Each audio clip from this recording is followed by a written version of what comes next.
Bangalore, India की silicon valley या IT राजधानी, जिसे आमतौर पर देश में अकेली कामकाजी महिलाओं के लिए सबसे सुरक्षित शहरों में से एक माना जाता है।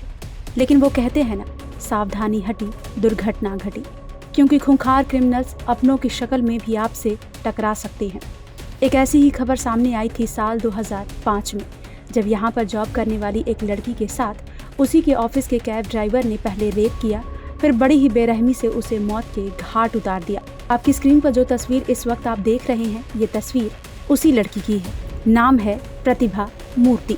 13 दिसंबर 2005 कर्नाटक के बेंगलुरु स्थित multinational company HP global soft के BPO में प्रतिभा जॉब करती थी। प्रतिभा की अक्सर नाइट ड्यूटी होती थी। रात 2 बजे प्रतिभा को ऑफिस पहुंचना होता।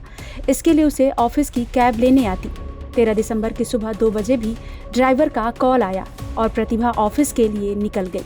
वो हमेशा ऑफिस पहुंचकर माँ को एक मैसेज ज़रूर करती थी, लेकिन इस रात को उसने अपनी माँ को कोई मैसेज नहीं किया। सुबह हो गई लेकिन बेटी घर नहीं लौटी। परेशान होकर माँ ने ऑफिस में फ़ोन लगाया और पूछताछ की। ऑफिस वालों ने कहा कि प्रतिभा तो ऑफिस आई ही नहीं है। ये सुनते ही प्रतिभा की माँ के होश उड़ गए। उन्होंने बताया कि ऑफिस का ड्राइवर खुद प्रतिभा को लेने आया था। ऑफिस वालों ने ड्राइवर की लिस्ट निकाली, जिसमें विशाल का नाम था। जब विशाल से पूछा गया तो उसने बताया कि वो प्रतिभा को लेने गया तो था, लेकिन उससे पहले ही ऑफिस का कोई और ड्राइवर प्रतिभा को ऑफिस लेकर निकल चुका था। ये सुनते ही ऑफिस वाले हैरान रह गए कि जब विशाल की ड्यूटी थी तो दूसरा कौन सा ड्राइवर है जो प्रतिभा को ऑफिस के लिए लेकर निकला था। सारे ड्राइवर से पूछताछ की गई तो सब ने प्रतिभा के पिकअप से इनकार कर दिया। इसके बाद ये मामला पुलिस तक पहुंचा, साथ ही मीडिया में भी उछला। इस वजह से इस केस को 13 दिसंबर 2005 को ही क्राइम ब्रांच को सौंप दिया गया। क्राइम ब्रांच ने सबसे पहले प्रतिभा की कॉल डिटेल निकाली, जिसमें उसकी कंपनी के कैब ड्राइवर शिव कुमार की आखिरी कॉल थी। पूछताछ में पता चला कि उसने कई बार प्रतिभा का पिकअप किया है, लेकिन घटना वाले दिन वो छुट्टी पर था। अब सवाल ये उठा कि अगर उस रोज शिव कुमार छुट्टी पर था तो उसने प्रतिभा का पिकअप क्यों किया। क्राइम ब्रांच का शक फिर शिव कुमार पर गया। उसकी कॉल डिटेल निकाली गई तो उसमें पता चला कि उसने लास्ट कॉल प्रतिभा को ही की थी। इसके बाद पुलिस शिव कुमार के घर पहुंची तो वो हैरान रह गई कि घर का दरवाजा खुद शिव कुमार ने ही खोला। यही नहीं, अंदर टीवी चल रहा था, उसमें प्रतिभा के लापता होने की खबर ही चल रही थी, जिसे शिव कुमार बैठकर देख रहा था। फौरन पुलिस ने शिव कुमार को गिरफ्तार कर लिया, लेकिन पूछताछ में वो यही कहता रहा कि प्रतिभा के लापता होने में उसका कोई हाथ नहीं है। उसका कहना था कि अगर मैंने कुछ किया होता तो मैं कब का भाग चुका होता।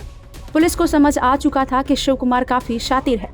इसके बाद पुलिस ने उससे कहा कि अगर तुम अपना गुनाह कबूल कर लेते हो तो हम तुम्हारी सजा कम करवा देंगे। काफी सोचने के बाद शिव कुमार ने अपना गुनाह कबूल कर लिया और पुलिस को लेकर बेंगलोर के आउटर इलाके के एक नाले पर गया, जहाँ से पुलिस ने 28 साल की प्रतिभा की लाश बरामद की। प्रतिभा की मां ने लाश की पहचान की।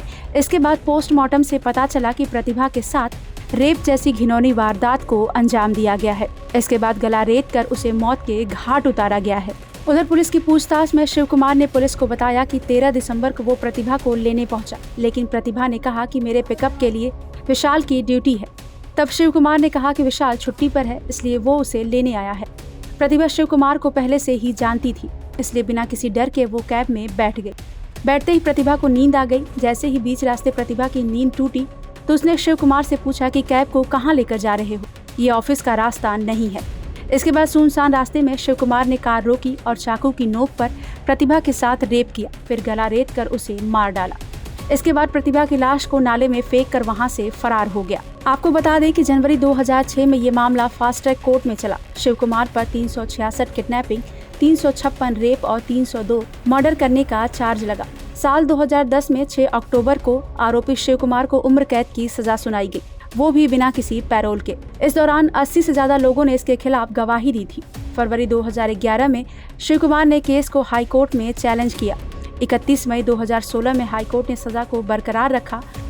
इसके बाद मार्च 2023 में सुप्रीम कोर्ट ने शिव कुमार को 30 साल कैद की सजा सुनाई और दलील दी कि इसका कोई भी पुराना क्रिमिनल रिकॉर्ड नहीं है।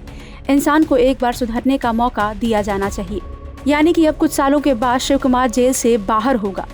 लेकिन शिव कुमार की इस हरकत की वजह से एक मासूम महिला ने अपनी जान गंवा दी। ब्यूरो रिपोर्ट, क्राइम मित्र।